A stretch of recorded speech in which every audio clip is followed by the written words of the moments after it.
গাছের উপর ঝুলে থাকা লম্বা লম্বা ছাই রঙের সুতোর মতো জিনিসগুলো যেন মাকড়সার জালের মতো দলা পাকিয়ে গেছিল গাছের গায়ে। সেদিকে তাকিয়ে একবার ধবল বলে উঠল, আহ, এর আগে গাছের গায়ে এমন জিনিস তো দেখিনি। ভালো করে একবার তাকিয়ে দেখ তো ভূষণ। অনেকটা অনেকটা ওই মাকড়সার জালের মতো বলেই তো মনে হচ্ছে। কিন্তু কিন্তু মাকড়সার জাল তো ঠিক এমন হয় না। ধবলের মুখে এমন কথা শুনে ভূষণ ভালো করে তাকালো গাছের দিকে। হাতের হ্যারিকেনের আলোটা আর একটু উস্কে দিতেই গাছের গায়ে সত্যি সত্যি মাকড়সার জালের মতো, কিন্তু একটু অন্যরকম একটা জালের মতো কিছু দেখতে পেল ভূষণ। ভালো করে দেখার জন্য আরো একটু এগিয়ে গিয়ে হ্যারিকেনটা নামালো মাটিতে। গাছটা অনেক পুরনো, অশ্বত্থ গাছ, এখনো বেঁচে আছে, তবে কেমন যেন হলদেটে রং ধরেছে গাছের পাতায় পাতায়। তাছাড়া ঝুড়ি নেমেছে চারপাশে, সেই ঝুড়ির একপাশেই এই অবস্থা। এগিয়ে গিয়ে জিনিসটার উপর হাত রাখতেই জালের মতো জিনিসটা তার হাতে জড়িয়ে গেল। আরে দূর, এ এ তো মাকড়সার জাল। ধবল, মনে হচ্ছে এদিকে খুব একটা কেউ আসে না, তার উপর জায়গাটায় মানুষের পাও পড়ে কম, তাই এমন মাকড়সার জাল হয়ে গেছে। ধবল ভূষণের কথা শুনতে শুনতে অশ্বত্থ গাছের পিছনের দিকটায় এগিয়ে গিয়েছিল। হ্যারিকেনটা এখন তার হাতে। মাকড়সার জাল প্রায় গোটা গাছের গায়ে ছড়িয়ে রয়েছে, কিন্তু এত সূক্ষ্ম আর ঘন জাল এর আগে কখনো দেখেনি ধবল। তাই সে একটু অবাক হচ্ছিল। বিশেষ করে জালটা যেন মাকড়সার জালের মতো বলে মনে হলেও ঠিক মাকড়সার জাল নয়। না রে, আমার কিন্তু মনে হয় এটা এটা মাকড়সার জাল নয়। গ্রামের লোকেরা এদিকে মাকড়ের কথা বলেছিল, মনে আছে? সেই মাকড়ের জাল নয় তো? কথাটা শুনে ভূষণ চমকে উঠল। মাকড়ের কথাটা তার মনে থাকার দরকার ছিল, তাই তাড়াতাড়ি সেখান থেকে বেরোতে বলল ধবলকে। আরে আরে মাকড়ের কথা শুনে এমন করছিস কেন? মাকড়কে তুই চিনিস না? আরে বাবা, মাকড় তো মাকড়সার চেয়েও ছোট। তুই কি বুঝতে পারছিস না? এই গ্রামে মাকড় এক আলাদা জিনিস। ওই ছোট ছোট পোকামাকড়ের মধ্যে পড়ে না ওটা, তুই বুঝতে পারছিস না? ততক্ষণে ধবলের মনে কেমন যেন একটা জেদ চেপে বসেছে। একটু দূরেই ওদের গরুর গাড়িটা আনতে গেছে গাড়োয়ান, এক্ষুনি চলে আসবে। কিন্তু ভূষণের মুখে এমন কথা শুনে আর তার চোখে ভয় দেখে ধবল বলল, সে এখানে মাকড় থাকুক আর নাই থাকুক, আমার কোনো ক্ষতিও করতে পারবে না। হাহ, মাকড় আমার কি করবে? কথাটা বলতে বলতেই চারপাশের বাতাসটা কেমন যেন ভারী হয়ে আসতে লাগলো। ভূষণ স্পষ্ট বুঝতে পারছিল, কিন্তু ধবল কিছুই বুঝতে চাইছে না। সে হ্যারিকেনের আলোয় গাছের গায়ে সেই মাকড়সা জালের মতো জিনিসটার উপর আঙুল বুলিয়ে দেখতে লাগলো। যেন মনে হয় আঙুল দিলে কেমন একটা ঠান্ডা ভাব লেগে যাচ্ছে, তাছাড়া কেমন যেন খসখসে। ভূষণ মিথ্যা বলেনি, মাকড়সার জাল এমন তো হয় না। তাছাড়া মাকড়সার জালে আঙুল দিলে ছিঁড়ে যাওয়ার সম্ভাবনাই বেশি। বুঝতে পারছিস না ধবল, আমি যে মাকড়ের কথা বলছি সে সম্পূর্ণ আলাদা জিনিস। এই গ্রামে, এই শশীপুর গ্রামের লোকেরা এই গ্রামের মাঝে এক অদ্ভুত অপদেবতাকে বিশ্বাস করে। ভুল করে একবার তার কোপে পড়ে গেলে যে কি সর্বনাশ হবে তা তুই জানিস না ভাই। ধবল শুনছিল আর মনে মনে হাসছিল। গাছের পিছনের দিকটায় ঘুরতে ঘুরতে হঠাৎ তার চোখ চলে যায় অশ্বত্থ গাছে ঝুরি নেমে আসা ছোট ছোট দুটো ডালের ঠিক মাঝ বরাবর। হ্যারিকেনের আলোয় সেই দিকে তাকাতেই মনে হয় আঁধারের মধ্যে দুটো নীল চোখ যেন একভাবে তাকিয়ে দেখছে তার দিকে। একটু বেশি দূরত্ব ছাড়া আর তেমন কিছু নেই। দুটো ছোট ছোট নীল আলোর মতো চোখ দুটো যেন মাঝে মাঝে জ্বলছে আর নিভে যাচ্ছে। ওপাশ থেকে ততক্ষণে ভূষণ আরো কিছু বলতে শুরু করেছে, কিন্তু ধবলের তখন মন পড়ে আছে সেই অদ্ভুত চোখের দিকে। সে তাড়াতাড়ি এগিয়ে গেল গাছের ওই পাশে, আর তারপর গাছের মাথার উপরের দিকে তাকাতেই চিৎকার করে উঠল। সেই দুটো নীল চোখওয়ালা একটা অদ্ভুত মাথা তখন গাছের উপর থেকে নিচে নামতে শুরু করেছে। আগেই বলেছিলাম তোকে, আমার কথা শোন, আমার কথা শোন। আমার কোনো কথা তুই শুনলি না। এখন এখন তাড়াতাড়ি চল এখান থেকে। এই কথাটা বলার সঙ্গে সঙ্গেই গরুর গাড়ির শব্দ শোনা গেল। একরকম জোর করে টানতে টানতে ভূষণ ধবলকে নিয়ে গেল গাড়ির কাছে। ধবলের দুটো চোখ মুখ কেমন যেন বিস্ফারিত হয়ে আছে। সে এমন কিছু যে দেখেছে সেটা সে এখনো বিশ্বাস করতে পারছে না। গাড়ির ভিতর ঢুকে ধবল ফ্যাল ফ্যালে চোখে তাকিয়ে অবাক হওয়া গলায় বলল, গাছের ওপর দুটো নীল চোখ আমায় কেন দেখছিল বলতো? এতক্ষণ ধরে তোকে যে মাকড়ের কথা বলছিলাম, সেই মাকড়, বললাম না যে ওটা কোনো পোকামাকড় নয়, এগুলো অন্য কিছু। এই শশীপুর গ্রামের এক অদ্ভুত অপদেবতা সে। তুই তার নজরে পড়েছিস, খুব সাবধানে থাকতে হবে তোকে ধবল। আমারই ভুল হয়েছে, আমার আগে তোকে বলে দেওয়া উচিত ছিল। তুই তো এসব কিছুই জানিস না। ভূষণ আরো কিছু বলতে লাগলো, কিন্তু ধবলের সেই দিকে মন নেই। গরুর গাড়ি চাকার শব্দ, বাইরে গাড়োয়ানের মাঝে মাঝে চাবুক মারার শব্দ, আর সন্ধ্যার অন্ধকারের মধ্যে বাইরে থেকে ভেসে আসা ঠান্ডা হাওয়া ছাড়া সেই দৃশ্যটাই তার চোখের সামনে বারবার ঘুরে ফিরে আসছিল। দুটো নীল চোখ, অদ্ভুত একটা মাথা, আর তার মধ্যে যেন একটা গাছের কাণ্ড দিয়ে তৈরি করা একটা শরীর। মাথার ভিতর অদ্ভুত সাদা লম্বা লম্বা দাঁত, কতকগুলো দাঁত বোঝা যায় না। ব্যাপারটা মনে করতেই চমকে উঠে চোখ বন্ধ করে নিল ধবল। ঠিক তখনই শুনতে পেল বহু দূর থেকে যেন একটা শীষের মতো অদ্ভুত শব্দ ভেসে আসছে। কি বলো?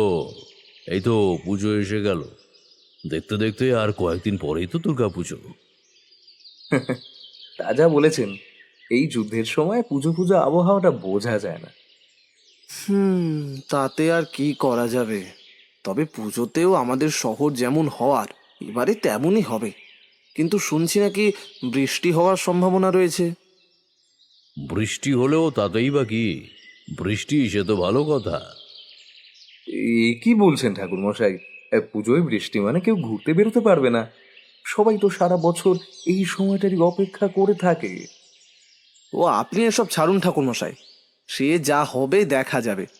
আপনি আপাতত একটা গল্প বলুন, মানে এমন কোনো গল্প যেখানে তন্ত্রের কোনো দেবদেবী আছে, যার দেখা আপনি পেয়েছেন। তারানাথ পাসিং শো একটা টান দিয়ে গলা খাঁকড়িয়ে বলল, তন্ত্রের দেবদেবী মানে অপশক্তি বা অপদেবতা। এসবের কথা যতই বলবো ততই কিন্তু কম বলা হবে। আসলে ব্যাপারটা কি বলতো, অপদেবতা কিংবা অপদেবী কখনোই নিজে থেকে তৈরি হয় না।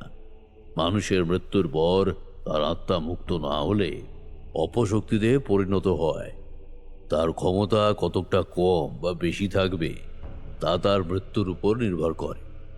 কিন্তু অপশক্তির চেয়ে অপদেবতার ব্যাপারটা অনেকটাই আলাদা। কিন্তু আপনি তো বলেন নানা রকম অপদেবতা অপদেবী আছে যারা মানুষের ক্ষতি করার চেষ্টা করে, তাহলে তাদের কি কোনো সংখ্যা নেই? ব্যাপারটা তোমায় কি করে বোঝাবো বলো তো? এই যে মনে করো আমাদের ৩৩ কোটি ভগবান। আমাদের ধর্মে ৩৩ কোটি মানে কিন্তু ৩৩ ধরনের। তার মানে ৩৩ কোটি সংখ্যা নয়। অথচ আমাদের যে কোনো এক ভগবানের অনেক নাম, অনেক রূপ। কতভাবে মানুষ তাদের পুজো করে থাকে, নানা স্থানে নানা জায়গায়। কোথাও কোনো একটা বটগাছ, তো কোথাও কোনো একটা পাথরখণ্ড, কিংবা কোনো এক স্থান হয়ে উঠেছে মানুষের পূজার বিষয়। ঠিক এমনভাবেই নানা স্থানের লৌকিক কিছু অপদেবতা, অপদেবী এবং অপশক্তির জন্ম হয়।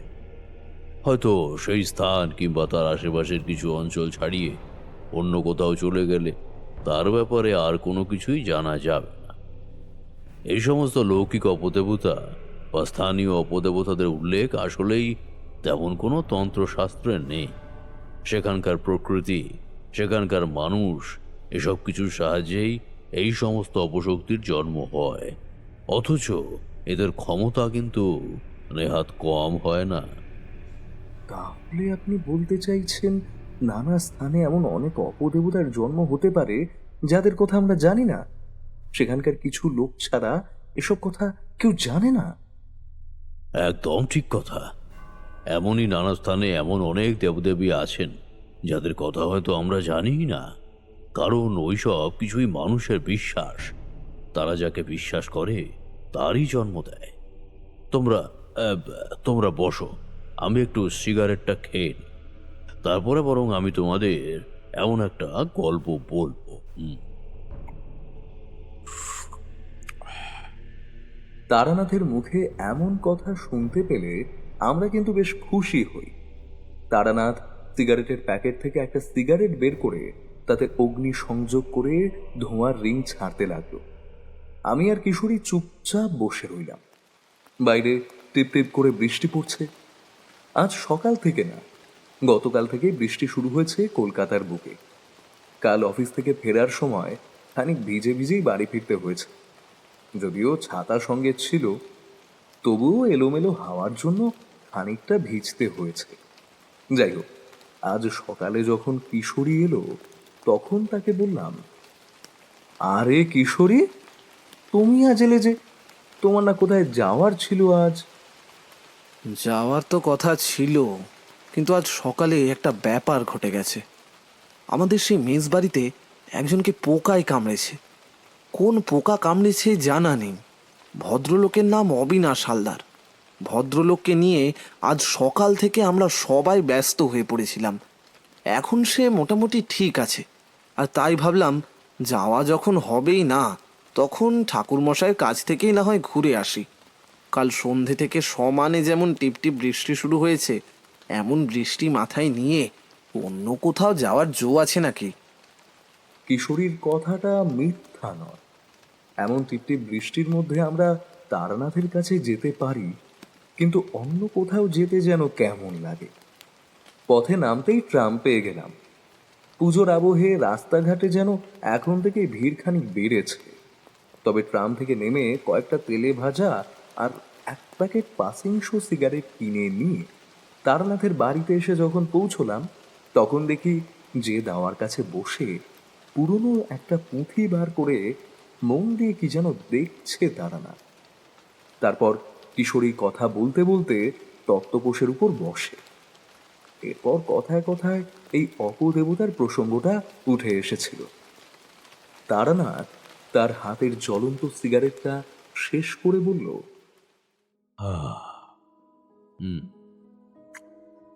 সাধনা করতে গিয়ে গোটা জীবনে আমায় অনেক কিছুর সম্মুখীন হতে হয়েছে। এখানে ওখানে ঘুরতে ঘুরতে গোটা জীবনটাই কখন যে অন্যরকম হয়ে গেছে তা নিজেও বুঝতে পারিনি। যখন বুঝতে পারলাম ততদিনে অনেকটাই দেরি হয়ে গেছে। আমার জীবনটা অন্যান্যদের মতো যে হবে না সে কথা বুঝতে পারলেও বড় বেশি ভালো হবে তা কখনোই মনে করি। সে যাই হোক, পরিবার ছেড়ে, স্বাভাবিক জীবনযাপন ছেড়ে অনেক দূরে তখন আমি। আমার কোনো সমস্যা নেই। কোনো সাধুসঙ্গ কিংবা ফাঁকা কোনো জায়গায় একাকী বসে তন্ত্রমন্ত্রর ব্যাপারে জ্ঞান বাড়িয়ে চলেছি কিংবা সাধনা করে চলেছি। তখন বাড়িতে কোথায় কি হচ্ছে সে ব্যাপারে আমার কোনো কিছুই জানা নেই। মাঝে মাঝে যে বাড়ি ফিরে আসার ইচ্ছা হতো না তেমনটা নয়, কিন্তু তারপরেই আবার কিভাবে যেন মন শান্ত হয়ে যেত। কোনো এক কারণে আমার মন আবদ্ধ হয়ে যেত একটুতেই। এমনভাবেই একদিন, নামটা এখন ঠিক মনে পড়ছে না, সেই সাধুর কাছে শশীপুর গ্রামের আগের এক শ্মশানে আশ্রয় নিয়েছিলাম সপ্তাহখানেকের জন্য। তোমরা তো জানোই সাধুরা আসলে একরকম হয় না, কেউ কেউ অন্যরকম হয়, তাই তাদের কাছে সেভাবে জায়গা পাওয়া যায় না। এই সাধুও অনেকটা সেরকম। অতি কষ্টে তার কাছে স্থান পেয়েছিলাম।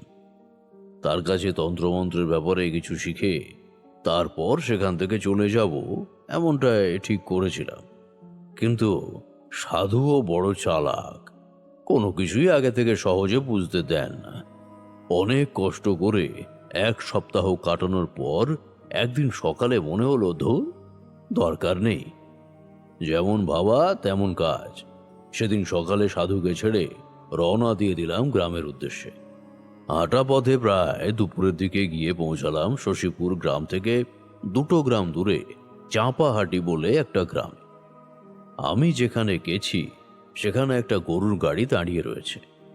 সেই গরুর গাড়িতে কিছু জিনিসপত্র তোলা হচ্ছিল। তখন ভালো করে দেখে বুঝতে পারলাম চাল ভর্তি বস্তা, গম ভর্তি বস্তা, আরো কত কি। গরুর গাড়ির গাড়োয়ানের এক পাশে লাঠি হাতে দাঁড়িয়ে গরুর গা থেকে কি যেন পরিষ্কার করছিল। পিছনে 2 জন গ্রাম্য লোক মিলে মালপত্র তুলে দিচ্ছে গাড়িতে। আর একজন ধুতি আর সাদা পতুয়া পরা লোক একপাশে দাঁড়িয়ে সবকিছু দেখাশোনা করছে। কিন্তু তার পাশে যে দাঁড়িয়ে রয়েছে তার দিকে তাকিয়ে চমকে উঠলাম। চোখের তলায় কালি, মাথার চুল এলোমেলো অবিন্যস্ত, মুখে যেন একটা ভয়। তাছাড়া এই দিনের বেলাতেও তার মাথার ঠিক আশেপাশেতেই যেন কিসের একটা ছায়া দেখতে পেলাম। সচরাচর যেমনটা দেখতে পাই তেমনটা কিন্তু নয়, যেন কিছু একটা আছে, অথচ আমি সেটা বুঝতে পারছিলাম না। এতক্ষণ পরে ওরা আমায় দেখতে পেল। প্রথম যে লোকটির কথা বললাম সে আমার দিকে তাকিয়ে হাত জোড় করে বলল, নমস্কার সাধু বাবা। আরে ওইখানে দাঁড়িয়ে আছেন কেন? আসুন না সাধু বাবা। আরে এই হরিহর, মালপত্র তুল, বন্ধ কর। দেখ দেখ, সাধু বাবা এসেছে। হঠাৎ আমায় ওখানে দেখে কিন্তু কেমন যেন একটা হইচই পড়ে গেল। আমি ভীষণ অবাক হলাম। গ্রামের লোকেরা সাধু সন্তদের বড় ভালোবাসে, বিশ্বাস করে, সম্মান করে, সেটা তো আমি জানি। কিন্তু এমনভাবে তারা আমায় অভ্যর্থনা করবে তা আমি ভাবতেও পারিনি। সকলে কাজ থামিয়ে দিল। যে 2 জন মালপত্র তুলছিল তারা, গাড়ির গাড়োয়ান, সকলে এসে পড়ল। তারপর আমায় বাড়ির ভিতরে নিয়ে যাওয়া হলো। চোখের তলায় কালি পড়ে যাওয়া সেই যুবক আর তার পাশের যুবক, 2 জনের বয়স প্রায় একই, খুব বেশি নয়। বড় জোর ওই 25 থেকে 30-এর মতো বয়স হবে ওদের। আমি বললাম, আহা, তোমরা আমার জন্য ব্যস্ত হও না, তোমাদের বোধহয় কোথাও যাওয়ার কথা ছিল, মাঝপথে আমি আটকালাম। সাধু বাবা, মাঝপথে আপনি আটকাননি, ভাগ্যের ফেরে আপনি এখানে এসে পড়েছেন। একটু পরে বেরোলেও আমার কোনো অসুবিধা হবে না, কিন্তু আপনাকে আমার প্রয়োজন ছিল। যেন মনে হলো সেই যে কালো ছায়ার মতো কিছু একটা আমি একবারের জন্য দেখতে পেয়েছিলাম তারই কোনো ব্যাপার নাকি। পাশে বসে থাকা ধবল, অর্থাৎ যার চোখের তলায় কালি পড়েছিল, নামটা আমি পরে জানতে পেরেছিলাম যদিও, সে কিন্তু চুপ করে বসে। গাড়োয়ানকে ডেকে ভূষণ তাকে গাড়িতে মালপত্র তুলে গোছানোর ব্যাপারে সব কিছু বুঝিয়ে দিল। তারপর আমার কাছে এসে যখন বসলো, বুঝতে পারলাম ঘরের দরজা বন্ধ।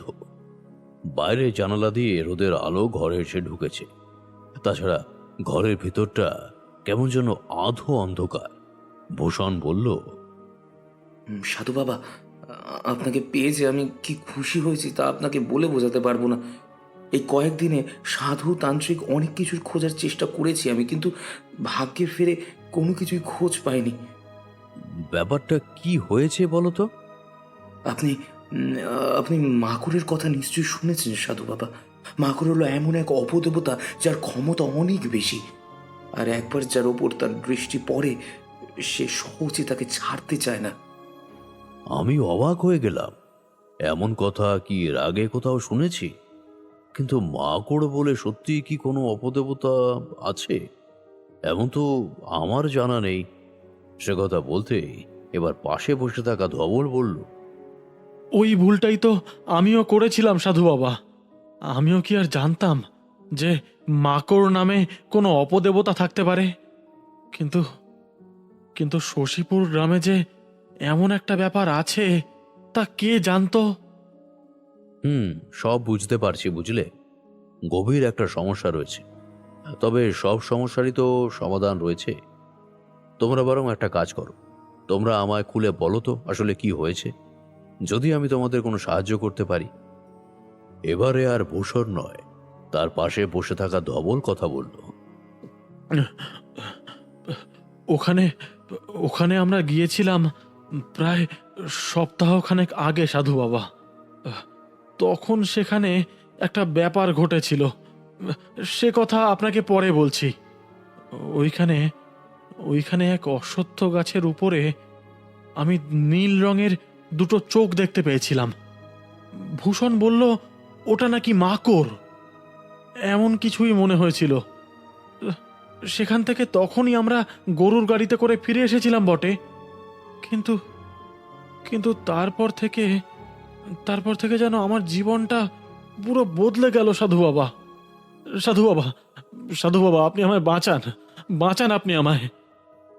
কথাটা বলতে বলতে ধবলের চোখ মুখ কেমন যেন হয়ে গেল। কাঁদো কাঁদো মুখে সে আমার দুটো হাত শক্ত করে চেপে ধরল। আমি বললাম, আহা, চিন্তা করো না ধবল, সবকিছু আমায় খুলে বলো, আমি তোমাদের সাহায্য করব। কি হয়েছে বলো। যেদিন ফিরে এলাম সেদিন কোনো কিছু হয়নি, কিন্তু তার পরদিন থেকেই ব্যাপারটা শুরু হলো। দুপুরের দিকে খাওয়া দাওয়ার পর আমার ভাত ঘুমের অভ্যেস রয়েছে, তো তেমনি ঘুমিয়ে পড়েছি। আর দুপুরের দিকে ভূষণ নিজের কাজকর্ম করে, সে ঘুমোয় না। আর হঠাৎ আমার মনে হলো আমি একটা অদ্ভুত স্বপ্ন দেখছি। একটা গাছ, আর সেই গাছের তলায় মাটির তলা থেকে পিলপিল করে কি যেন বেরিয়ে আসছে, লাল রঙের ছোট ছোট পোকার মতো। তাদের অনেকগুলো পা, আর সেই পা দিয়েই কিলবিল করে তারা ছড়িয়ে পড়তে লাগলো চারপাশে। মাটির তলায় যে গর্ত থেকে ওরা বেরিয়ে আসে, সেই গর্তের ভিতর থেকেও আরও কিছু একটা বেরিয়ে আসতে চাইছিল, কিন্তু কিন্তু কোনো কারণে সেটা বেরোতে পারছে না। আর তার বদলে তার একটা হাত অনেকক্ষণ আগে উঠে এসেছে মাটির বাইরে, আর যেন যেন সেই হাতটা দিয়ে মাটির নিচ থেকে সে বাইরে বেরোতে চাইছে। আমি কতক্ষণ স্বপ্নটা দেখেছিলাম সেটা আমার মনে নেই, কিন্তু একসময় প্রচণ্ড ভয় দরদর করে ঘামতে শুরু করি আমি। হঠাৎ হঠাৎ ঘুম ভাঙতেই চারিদিকে তাকিয়ে দেখি অন্ধকার নামতে শুরু করেছে, সূর্য পশ্চিমে ডুবে গেছে। আর আর জানালাগুলোর পাল্লাগুলো খোলা ছিল বলে বাইরের অন্ধকার যেন হু হু করে ঘরের ভিতরে ঢুকে এসেছে। আমি আমি উঠতে যাব, এমন সময় মনে হলো আমার পায়ের কাছে কে যেন বসে আছে। আমি ভাবলাম ভূষণ, তাই বললাম,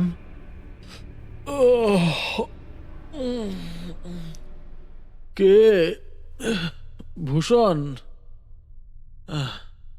আর বলো না, কি যে একটা স্বপ্ন দেখলাম। তা তুমি কখন এলে?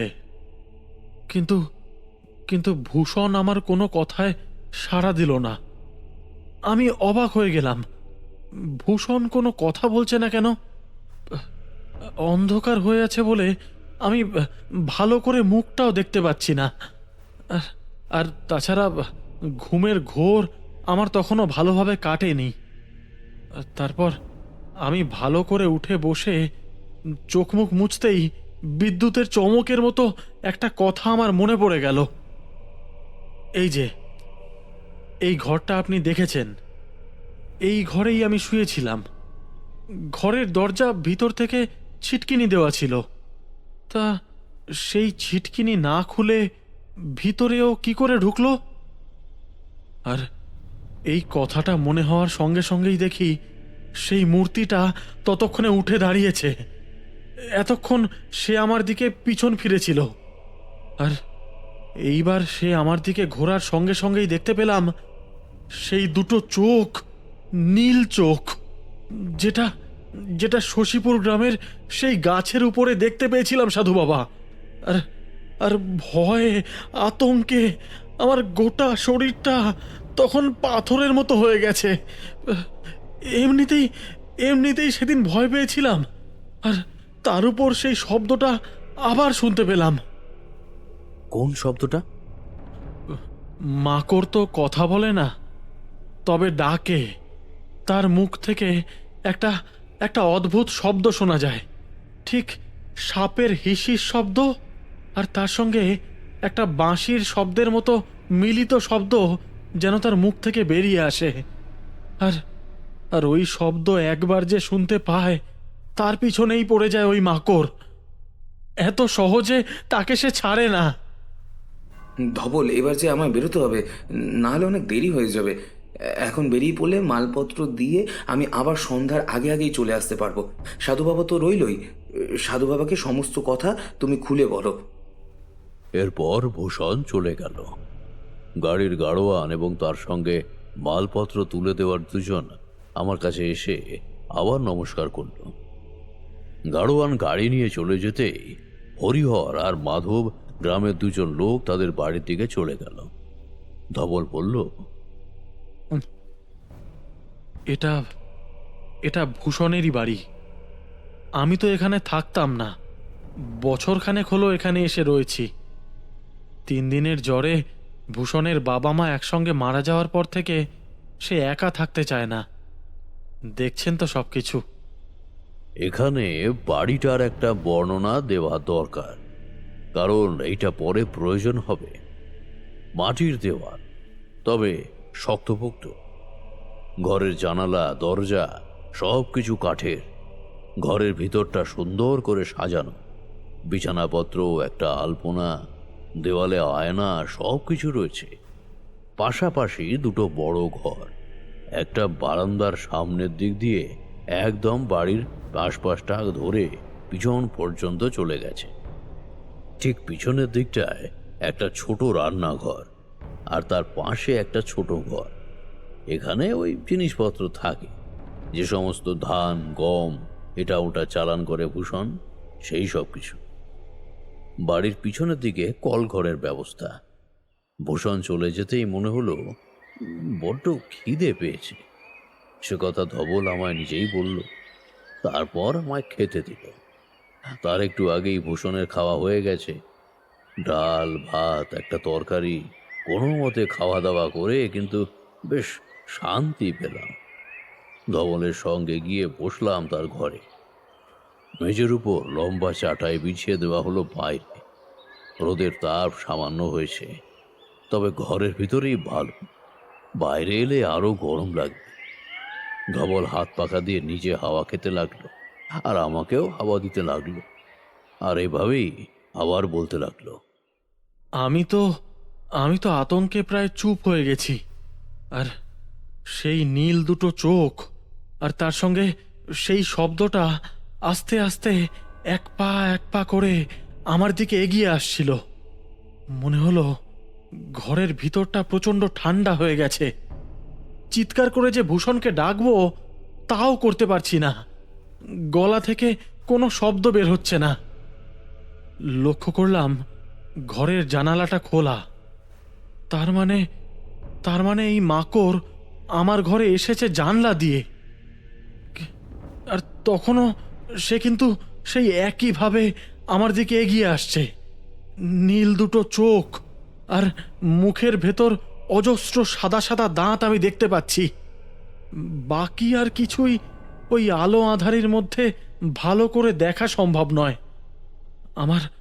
আমার আরও খানিকটা কাছাকাছি চলে আসতেই একটা বুনো অদ্ভুত গন্ধ নাকে এসে যেন ঝাপটা দিল। আর ঠিক তখনই বাইরে থেকে দরজার উপর ধাক্কা দিতে লাগলো ভূষণ। এ ধবল, ধবল, আরে আর কতক্ষণ ঘুমাবি? সন্ধ্যা হয়ে গেল যে, এবার উঠে পড়, উঠে পড়। বাইরে থেকে ভূষণের ডাক, আর ভিতরে বিছানার একদম কাছে দাঁড়িয়ে থাকা সেই ভয়ঙ্কর মূর্তি। আমি যে কি করব কিছুই বুঝতে পারছিলাম না। গোটা শরীর থেকে দরদর করে ঘাম পড়ে আমি ভিজে যেতে শুরু করেছি। হঠাৎ করে মনে হলো একটা প্রচণ্ড হাওয়ার ধাক্কা জানলার দিকে ছিটকে গেল যেন। আর তারপরেই দেখলাম সেই মাকড় জানলা দিয়ে বেরিয়ে গেল। আর আর তখন তাড়াতাড়ি ছুটে এসে দরজা খুলতেই ভূষণ ঘরে ঢুকে এলো। ও আমায় দেখে অবাক হয়ে গেল। তার মানে সে তোমার কোনো ক্ষতি না করে সেখান থেকে চলে গেল? কিন্তু কেন? জানি না, জানি না। হতে পারে সঠিক সময় ভূষণ চলে এসেছিল তাই, না হলে সেদিন হয়তো আমার কোনো একটা ক্ষতি হয়ে যেত। কিন্তু কিন্তু এর পরেও তাকে আমি আরও দুবার দেখেছি। তাছাড়া অন্ধকার না হলে সে যে আমার আশেপাশেই কোথাও থাকে তা আমি খুব ভালোভাবে অনুভব করতে পারি সাধু বাবা। মনে মনে বুঝতে পারলাম আমার ধারণটাই ঠিক। কালো সেই ছায়াকে এক পলকের জন্য দেখে বুঝতে পেরেছিলাম কোনো একটা বিপদ জড়িয়ে রয়েছে এইখানে। কিন্তু এখন সেই বিপদটা সত্যি হতে চলেছে। ধবল, তোমায় মিথ্যা কথা বলবো না, এরকম কোনো অপদেবতার কথা আমি কিন্তু এর আগে শুনিনি। তুমিও প্রথমবার শুনছো বোধহয়। এটা কোনো স্থানীয় অপদেবতা। এমনভাবে মাঝে মাঝে কিছু অশুভ শক্তির জন্ম হয়, সেই বোধহয় তোমায় এমনভাবে বিব্রত করছে। আচ্ছা, তারপর কি হলো? কথাটা মনে করতে গিয়ে ধবল যেন চমকে উঠল। তার দুই চোখের পাতা একবার তীর তীর করে কেঁপে উঠে স্থির হয়ে গেল। তারপর সে বলল, ভূষণকে সেদিন সমস্ত কথা বলতে ভূষণ বলেছিল, আগেই তো বলেছিলাম শশীপুরের ওই দিকে মাকুর বলে কোনো এক অপদেবতা থাকে বলে জানা যায়। তবে সব সময় দেখা যায় না, মাঝে মাঝে তাকে দেখা যায়। আমারই ভুল হয়েছিল, তোকে সেদিন বলিনি। যদি বলে দিতাম তাহলে আর এমন কিছু হতো না। কিন্তু কিন্তু এই বিপদ থেকে বাঁচার কোনো একটা রাস্তা তো থাকবে নিশ্চয়ই। ওই মাকড় একবার যার পেছনে পড়ে তার ক্ষতি না করে ছাড়ে না। তার আগে পর্যন্ত তাকে সরাতে পারে একমাত্র সে নিজেই। তাকে আটকাবার কোনো পথের কথা অন্তত আমার জানা নেই। কোনো না কোনো রাস্তা তো নিশ্চয়ই থাকবে, কিন্তু কিন্তু সেটা কি হতে পারে? সেদিন রাতের বেলা আরেকটা ব্যাপার ঘটেছিল। ঘুমিয়ে রয়েছি, হঠাৎ করে মনে হলো গোটা শরীর জুড়ে কি যেন আমায় কামড়াচ্ছে। আর কথাটা মনে হতেই আমি তাড়াতাড়ি উঠে পড়লাম। মাথার কাছে হারিকেনটা জ্বালানো থাকে, মানে এই কদিন একটু ভয় পাচ্ছিলাম তো, সেই জন্য ওটা জ্বালিয়েই ঘুমোই। তাকিয়ে দেখি কখন যেন সেটা নিভে গেছে। আর গায়ের ওপর হাত রাখতেই মনে হলো ছোট ছোট পোকার মতো কি যেন আমার গোটা শরীর জুড়ে ঘোরাফেরা করছে। কিন্তু কিন্তু আমি হাত দিয়ে ওদের ধরতে পারছি না। প্রথমে কেমন যেন একটা খটকা লাগলো। ঘুমের ঘোরে ছিলাম বলে হয়তো এমন হচ্ছে। তারপর উঠে বসতেই আমার মনে হলো গোটা বিছানা জুড়ে কিলবিল করছে ছোট ছোট গোলাকার পোকার মতো কিছু একটা। বিছানা থেকে নিচের দিকে নামতে যেতেই বুঝতে পারলাম যে মেঝের মধ্যেও সেই পোকাগুলো রয়েছে। গোটা গোটা ঘর জুড়ে ছড়িয়ে রয়েছে সেই পোকাগুলো। তাড়াতাড়ি হারিকেনটা জ্বালাতেই ঘরের ভেতর তাকিয়ে যা দেখতে পেলাম সাধু বাবা, তাতে আমার হৃদস্পন্দন একেবারে থেমে যাওয়ার জোগাড়। গোটা ঘর জুড়ে সেই ছোট ছোট লাল পোকাগুলো যেন ঘুরে ফিরে কিলবিল কিলবিল করছে। সর্বনাশ! গোটা ঘরের মধ্যে সেই পোকা, অথচ তুমি তাদের ধরতে পারছো না। ধবল আমার দিকে তাকালো। তার দুই চোখে মুখে একটা অদ্ভুত ভয় ফুটে উঠেছে। দিনের বেলা আমরা বসে রয়েছি, বাইরে থেকে রোদের তাপ, তার সঙ্গে খোলা জানালা দিয়ে মাঝে মাঝে ঠান্ডা গরম একটা হাওয়া এসে আমাদের গায়ে লাগছে। কিন্তু ধবলের মুখের দিকে তাকাতেই মনে হলো সে যেন ফিরে গেছে সেই নিশীথে, যে অন্ধকারে গোটা ঘরের মধ্যে সে দেখতে পেয়েছিল ছোট ছোট লাল রঙের পোকাগুলোকে। আলো জ্বালাবার পরে এক মুহূর্তের জন্য সেই পোকাগুলোকে আমি দেখতে পেয়েছিলাম। আর তারপর আলো নিয়ে যখন বিছানার দিকে এগিয়ে গেলাম,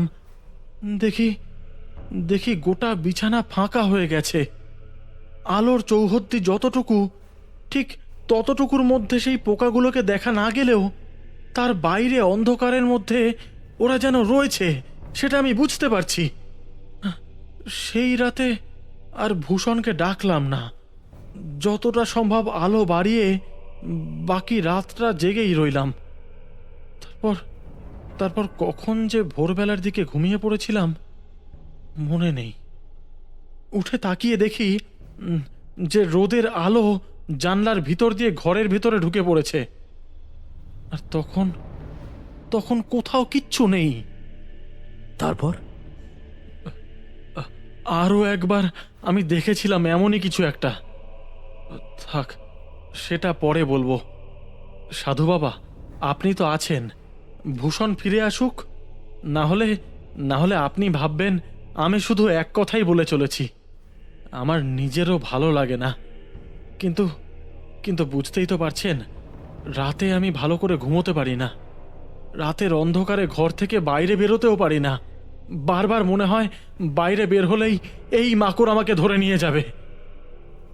দেখো ধবল, আমি তোমায় সাহায্য করতে পারি, কিন্তু তার আগে ওই মাকড়ের ব্যাপারে আমায় ভালো করে জানতে হবে। আজকের রাতটা কেটে যাক, কাল সকালে আমরা শশীপুর গ্রামে যাব। সেখানে গিয়ে মাকড়ের ব্যাপারে যতটা জানা যায় জানার চেষ্টা করব। না হলে তোমার কোনো সাহায্য আমি করতে পারবো না, বুঝলে? ধবল হাসল। তার মুখে হাসির সাথে একটা চিন্তার ভাঁজ যেন তার কপালে ফুটে উঠল। বুঝতে পেরেছিলাম এবারে কাজটা খুব একটা সহজ হবে না। একটানা এতক্ষণ কথা বলে তারানাথ চুপ করতেই কিশোরী বলে উঠল, মাকড়? কিন্তু এমন অপদেবতার কথা তো এর আগে কোনোদিনও শুনিনি। সে তো আমিও শুনিনি, সেই প্রথমবার শুনেছিলাম। তারপরে বুঝতে পেরেছিলাম এমনটা হওয়া অস্বাভাবিক কিছু নয়। আসলে অপদেবী, অপদেবতা এসব কিছুর শক্তি যেমন তন্ত্রমন্ত্র দ্বারা হয়, অনেক সময় প্রকৃতির মাঝেও নানাভাবে এদের জন্ম হয়। তেমনই কোনো এক অপদেবতা ছিল এই মাকড়। সন্ধ্যার দিকে ভূষণ যখন ফিরে এলো, তখন দেখলাম তার মনটা বেশ খুশি খুশি। সে বলল, সাধু বাবা, আপনার মুখ দেখে বেরিয়েছিলাম, ব্যবসায় ভালো লাভ হয়েছে। যতটা হওয়ার কথা ছিল তার চেয়েও বেশি হয়েছে। বলুন সাধু বাবা, আপনার জন্য আমি কি করতে পারি? আমার জন্য কিছু করতে হবে না ভূষণ। তুমি সকালে একবার শশীপুর যাওয়ার ব্যবস্থা করতে পারো? ওখানে গিয়ে ওই মাকড় অপদেবতার ব্যাপারে আমি কালকে ভালো করে খোঁজ খবর করতে চাই। না হলে ধবলকে যে এই বিপদ থেকে বাঁচানো যাবে না, সেটা তো ভালো করেই বুঝতে পারছি। আচ্ছা, তোমরা এর আগে কোনো তান্ত্রিক বা সাধুর খোঁজ খবর করোনি? করেছিলাম, এমনকি আমাদের গাড়োয়ান হরিলাল। এই হরিলাল, হরিলাল, এদিকে আয়। হরিলাল এসে দাঁড়ালো। খালি গা, মাথায় একটা কাপড় জড়িয়ে রাখা, পরনে খাঁটো করে পরা ধুতি, আর হাতে রয়েছে লম্বা কিন্তু পাতলা একটা লিকলিগে লাঠি। সে এসে আমার একবার প্রণাম করল, তারপর একপাশে দাঁড়ালো। ভূষণ বলল, পাশের গ্রামের ভৈরবতান্ত্রিককে খবর দিয়েছিলাম, মনে আছে? ধবল মাকড়কে দেখেছে, ওর দুটো নীল চোখ দেখতে পেয়েছে। তাই শুনে ভৈরব কি বলেছিল? এই কথায় কিন্তু হরিলালের মুখের হাসিটা মিলিয়ে গেল। একজন নয়, আশেপাশে 3-4 জন সাধুর সঙ্গে কথা হয়েছে, সকলেই প্রায় একই কথা বলেছে। আসলে আপনি বললেন না মাকড় ওখানকার স্থানীয় অপদেবতা, খুব বেশি লোকেরা তার কথা জানে না। ব্যাপারটা ঠিক তেমনই, তাই অনেকেই জানে না তাকে কিভাবে আটকাতে হয়। আপনি সাধু বাবা, সব কিছু না জেনে শুনেও আমাদের সাহায্য করতে চেয়েছেন, এটাই আমাদের কাছে বড় ব্যাপার। ওই মাকড় তো কোনো কথা বলে না, কিন্তু কিন্তু ওর ওই শব্দটায় আমি যেন বুঝতে পারি ও যেন আমার মৃত্যুর দিন গুনছে, একটু একটু করে আমার মৃত্যুর দিন গুনছে। আর আর ঘুমের মধ্যে স্বপ্নের মাঝে ওই লাল পোকাগুলো আসলে আমার শরীর থেকে একটু একটু করে রক্ত শুষে নিয়ে যায়। আর আর সেই জন্যই তো এই কদিনের মধ্যে আমি এমন দুর্বল হয়ে পড়েছি। বুঝতে পারছিলাম ধবলের সঙ্গে এই মাকড়ের মধ্যে স্বপ্নের মাধ্যমে কোনো একটা যোগাযোগ রয়েছে।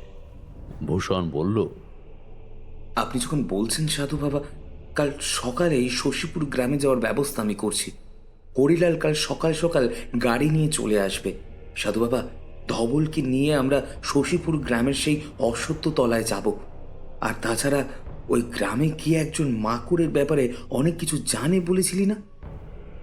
ওই গ্রামে একটা বয়স্ক মানুষ আছে, সে কথা বলবে কিনা জানি না। তার নাম সনাতন ভট্টাচার্য।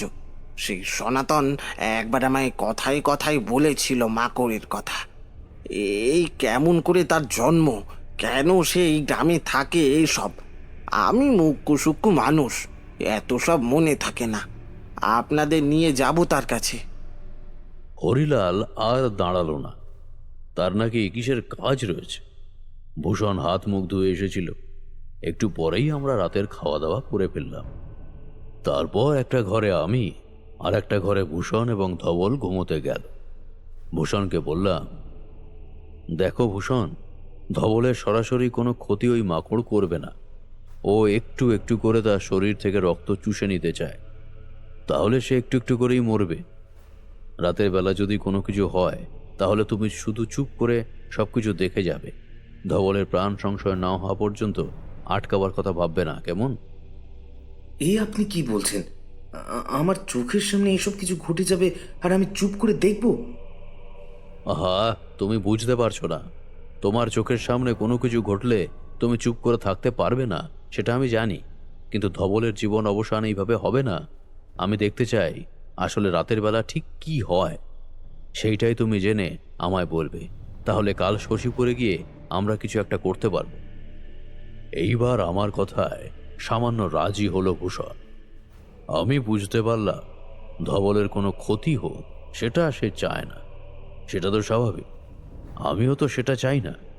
কিন্তু আমাকে ব্যাপারটা বোঝার জন্য এটা করতেই হবে। কিন্তু সেদিন রাতে যে ধবলের সঙ্গে সঙ্গে আমি নিজেও মাকুড়ের দেখা পাবো, সে কথা তো আমি ভাবতেও পারিনি। বাইরে এই সময় ঝমঝম করে বৃষ্টি নামল। তক্তপোষের উপর আর একটু সামনের দিকে সরে এসে আমি আর কিশোরী বসলাম। তারানাথ পাসিং শোয়ের সিগারেটের প্যাকেটটা থেকে আরেকটা সিগারেট বার করে তাতে অগ্নি সংযোগ করল। এমন সময় কিশোরী বলল, মাকড়ের ধবলের রক্তচোষার ব্যাপারটা কি সত্যি? সত্যি, তবে ব্যাপারটা তোমরা যেমন ভাবছো তেমন কিন্তু নয়। অনেক পিশাচ যেমন মানুষের শরীর থেকে রক্ত পান করার চেষ্টা করে, এই ব্যাপারটা তেমন নয়। আসলে সেই মাকড় কিংবা তার সঙ্গে আসা সেই ছোট ছোট লাল পোকার মতো জিনিসগুলো আসলে হলো এমনই কোনো এক শক্তি। সেই শক্তির মাধ্যমে ধবলের শরীর থেকে রক্ত আর জীবনী শক্তি চুষে নিচ্ছিল একটু একটু করে। ব্যাপারটা আমি যদিও একদম পরে বুঝতে পেরেছিলাম। তারপর কি হলো সেদিন রাতের বেলা? সেদিন রাতের বেলা আমি প্রথমবারের মতো মুখোমুখি হলাম সেই মাকড়ের সাথে। রাতের বেলা ঘুমটা ভালো করে আসছিল না। এখানে বলে রাখা দরকার, পরের দিন রাত্রে সেই কথাটা ভালোভাবে মনে পড়ছে না। তবে এইটুকু মনে আছে যে শশীপুরে যেদিন যাই তার আগের দিন রাতে এই ব্যাপারটা ঘটেছিল। কারণ পরের দিনটাও তো আমরা গোটা দিন ওই বাড়িতেই ছিলাম। যাই হোক, শশীপুর যাওয়ার আগের দিন রাত্রের কথা মনে করেই ঘুমটা আসছিল না। তারপর ঘর থেকে উঠে বাইরে বেরিয়ে এলাম।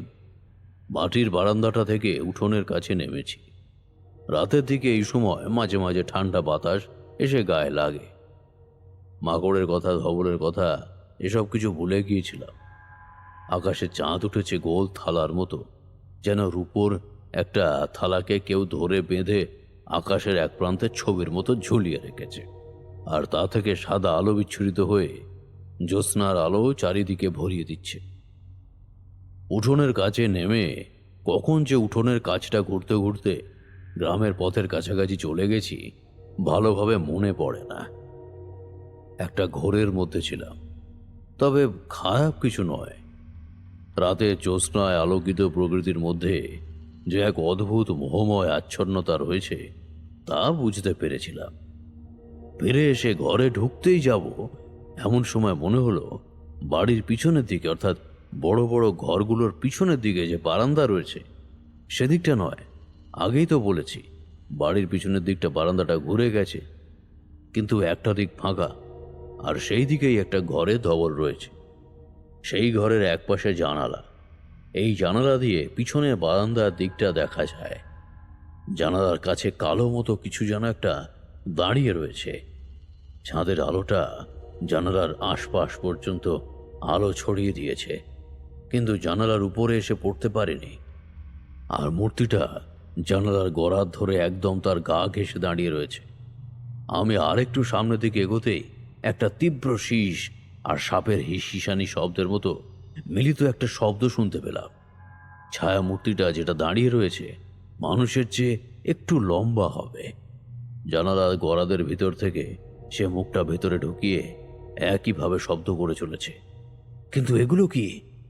চাঁদের আলোয় অবাক হয়ে দেখলাম তার মাথার উপরের দিকে আশেপাশে ছোট ছোট ঠিক মৌমাছির মতো কি যেন উড়ে বেড়াচ্ছে এক গাদা। আমি কিছু বলতে পারলাম না। এটাই যদি মাকড় হয় তাহলে তার ক্ষমতা নেহাত কম নয়। এমনভাবে তার কোনো ক্ষতি কি আমি করতে পারবো? কথাগুলো ভাবতে ভাবতে সে আমার দিকে মুখ তুলে তাকালো।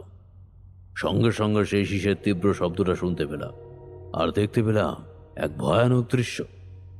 চাঁদের আলো এবার ভালোভাবে দেখা যাচ্ছে। মুখের ভিতর সাদা সাদা ছোট ছোট দাঁত রয়েছে। তার মুখের ভিতর একেবারে ঠোঁট পর্যন্ত, কানের কাছ পর্যন্ত দুপাশে সেই দাঁতের পাহাড় দুটো। চোখ নীল, মানুষের মতো খানিকটা দূরত্বে তার দুই চোখ নয়, তার দুই চোখ যেন তার মাথার দুপাশে রয়েছে। তার মুখের এবং চোখের ঠিক মাঝামাঝি জায়গায় লম্বা মতো পাখির ঠোঁটের মতো কিন্তু কিছু একটা রয়েছে। তবে গোটা শরীরটা কেমন যেন হলদে হলদে, যেন গাছের ছাল দিয়ে তৈরি করা হয়েছে। আমার দিকে তাকাবার সঙ্গে সঙ্গে তার মাথার উপর গুনগুন করে উঠতে থাকা সেই পোকার মতো জিনিসগুলো একসাথে ছুটে এলো আমার দিকে। তাকিয়ে দেখলাম লাল রঙের ছোট ছোট পোকা। চাঁদের আলোয় ভালো করে বোঝা যায় না, কিন্তু ওরা আমার গায়ে এসে পড়তেই যেন গোটা শরীরে হোল ফোটাতে শুরু করলো।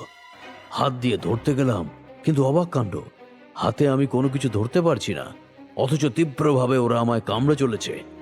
খুব বেশি না লাগলেও পিঁপড়ে কামড়ালে যেমন হয় ঠিক তেমনটাই লাগছে। তার সঙ্গে ভেসে আসছে সেই তীব্র শীষের শব্দ। ঘরের ভিতর থেকে ধবলের বিড়বিড় করে বলা কথা শুনতে পাচ্ছি। চাঁদের আলোয় মাকড়ের হাতে যে এমন অবস্থায় পড়তে হবে তা কে জানত। দেহবন্ধন করা নেই, অতি কষ্টে সেখান থেকে ছুটে এসে বারান্দার কাছে উঠে পড়লাম। বারান্দার কাছে উঠতেই কিন্তু সেই পোকাগুলো কোথায় যেন মিলিয়ে গেল। আমি তাড়াতাড়ি দরজার কাছে এসে দরজা ধাক্কা দিতে লাগলাম, চিৎকার করে ডাকতে লাগলাম, ধবল, ধবল! আমার চিৎকার শুনে ধবলের ঘুম না ভাঙলেও তার পাশে শুয়ে থাকা ভূষণ ঘুম ভেঙে গেল। সে তাড়াতাড়ি উঠে একটা চিৎকার করে উঠল।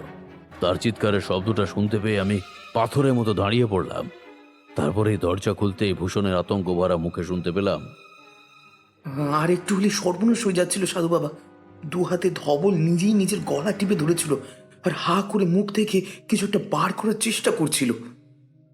আমি তাকিয়ে দেখি বিছানার একপাশে মাথা নিচু করে শুয়ে রয়েছে ধবল, যেন সে বমি করার চেষ্টা করছে কিংবা কাশি হচ্ছে। আমি তাড়াতাড়ি এগিয়ে এসে হ্যারিকেনটা জ্বালিয়ে ফেললাম। ঘরের চারিদিকে চেয়ে দেখলাম কোথাও কিছু নেই। জল এনে ততক্ষণে ধবলকে খেতে দিয়ে দিলাম। ধবলের দুটো চোখ যেন কেমন লাল হয়ে গেছে, নাকের পাশটা ফুলে উঠেছে, গোটা মুখটা ভয়ে কেমন যেন হয়ে গেছে। তাকে জল খাওয়াতে খাওয়াতে বললাম, কি হয়েছিল বলো তো ধবল? ধবল অতি কষ্টে আমার দিকে তাকালো, তারপর জানালাটাকে দেখালো, ধীরে ধীরে বলল, কখন কখন ঘুমিয়ে পড়েছি আমার মনে নেই। ঘুমোলেই অদ্ভুত কিছু স্বপ্ন দেখি, কিন্তু কিন্তু আজ সম্পূর্ণ একটা অন্যরকম স্বপ্ন দেখলাম। দেখলাম দেখলাম একটা গাছের ডালের সঙ্গে আমি আমি ঝুলছি, আর আর আমার গলায় কে যেন ফাঁস লাগিয়ে দিয়েছে। গ- গ- গলার ফাঁস লাগানো অবস্থায় আমি আমি গাছের উপর থেকে ঝুলছি, আর আর একটা লোক আমার দুটো পা শক্ত করে চেপে ধরে আছে। বোধহয় বোধহয় আমাকে বাঁচাবার চেষ্টা করছে। আমি আমি তার ওপর ভরসা করেই গলার দড়িটা আস্তে আস্তে আস্তে আস্তে টেনে খোলার চেষ্টা করছি, কিন্তু কিন্তু কিন্তু যতই চেষ্টা করি না কেন, ততই যেন গলার ফাঁসটা আমার গলায় একটু একটু করে আটকে যাচ্ছে।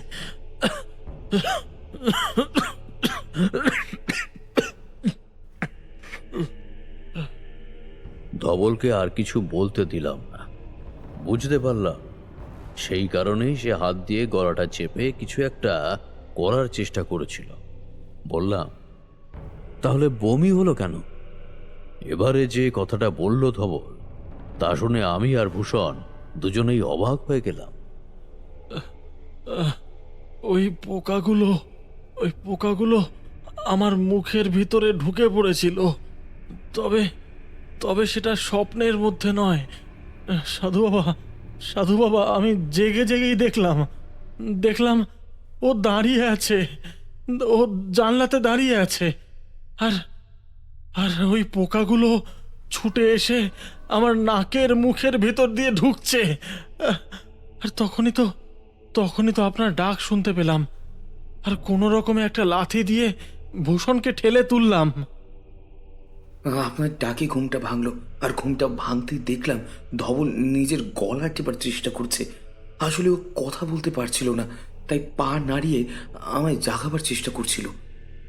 না ভূষণ, না ধবল, ব্যাপারটা যেমন ভেবেছিলাম সেটা এত সহজ নয়। কাল সকালে কিন্তু অবশ্যই আমাদের পাশের গ্রামে যেতে হবে। হরিলালকে বলাই আছে, হরিলাল কাল সকালে চলে আসবে, আপনি চিন্তা করবেন না। এই রাতটা তো আমাদের তাহলে একটু জেগেই কাটিয়ে দেওয়া দরকার। বাকি রাতটা তো জেগেই কাটিয়ে দিলাম, তবে রাত শেষ ভোর রাতের দিকে সবাই বোধহয় ঘুমিয়ে পড়েছিলাম একই ঘরে। আমি মাটির উপরে একটা মাদুর পেতে শুলাম, ওরা দুজনে ছিল বিছানায়। পরের দিন সকাল সকাল উঠে কোনো রকমে হাত মুখ ধুয়ে কিছু খেয়ে হরিলালের গাড়িতে করে রওনা দিলাম শশীপুরের উদ্দেশ্যে। এখানে আমার একটা কথা বলার আছে ঠাকুরমশাই। আপনি কি মাকড়কে দেখেছিলেন? কিন্তু সে তো আপনাকেও পর্যন্ত সেখান থেকে সরিয়ে দিয়েছিল। তার মানে তার ক্ষমতা অনেক। লাল পোকাগুলোই বা তার সঙ্গে এলো কি করে? আগেই বলেছি, সে হলো স্থানীয় এক অপদেবতা। তার জন্ম বৃত্তান্ত আমার জানার প্রয়োজন ছিল, তার জন্যই তো আমি পাশের গ্রামে গিয়েছিলাম। সেটা জানার পর বাকি সব কিছু আমার কাছে জলের মতো পরিষ্কার হয়ে গিয়েছিল। হরিলালের গাড়িতে করে পরদিন শশীপুরের উদ্দেশ্যে রওনা দিলাম। হরিলাল গাড়ি চালাতে চালাতে বলতে থাকলো, একেবারে সনাতন ভট্টাচার্যের কাছে নিয়ে যাব। এই গ্রামে এই ব্যাপারে যদি কেউ কিছু বলতে পারে, তাহলে সে হলো এই সনাতন ভট্টাচার্য। ওই তো একমাত্র যে মাকড়ের হাত থেকে বেঁচে গিয়ে ফিরে আসতে পেরেছিল। বাকি যারাই ওকে দেখেছে, তারাই সপ্তাহ দুয়েকের মধ্যে মারা পড়েছে। আমারও তো প্রায় 10 দিন হয়ে গেল। তাহলে তাহলে আর দিন কয়েকের মধ্যে আমিও মরে যাব? হ্যাঁ, আমায় কেউ বাঁচাতে পারবে না?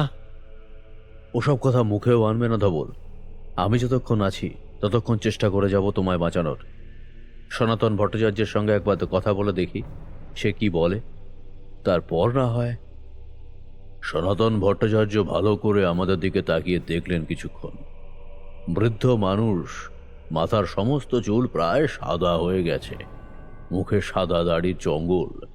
একসময় ব্রাহ্মণ ছিলেন, গ্রামে পুজো আর্চা করেছেন, এখন তার ছেলে ব্রাহ্মণ। সে এই কাজ করে। উনি চুপ করে দাওয়ার কাছে বসে আছেন, তবে বৃদ্ধ হলেও লাঠি হাতে এখনো এখানে ওখানে যেতে পারে। কথাবার্তা বেশ পরিষ্কার। তিনি বললেন, তোমরা যার কথা বলছো সে কিন্তু বড় ভয়ানক। একবার তার কূপে পড়লে সেখান থেকে ফিরে আসা ওই সহজ ব্যাপার নয়। একমাত্র আমি ফিরতে পেরেছিলাম, কারণ এটাই তো জানতে চাইছি, আপনি কিভাবে ফিরে এসেছিলেন? আর ধবলকে যদি বাঁচাতে হয় তাহলে কিভাবে বাঁচাবো? কে এই মাকড়? সনাতন ভট্টাচার্য সামান্য হাসলেন, একটু গলা খাঁকারি দিলেন, কেশে নিয়ে বলতে লাগলেন শশীপুর গ্রামের সেই মাকড়ের কথা।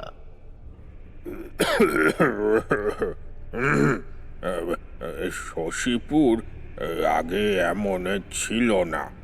এই গ্রামে মানুষ বেশ ভালোভাবেই থাকতো। আজ থেকে 50 বছর আগের কথা। তখন আমার বয়স অনেক কম। সেই সময়ের লোকেদের মধ্যে অনেকেই এখন বেঁচে আছে, তবে তারা সকলে আসল ব্যাপারটা জানে না।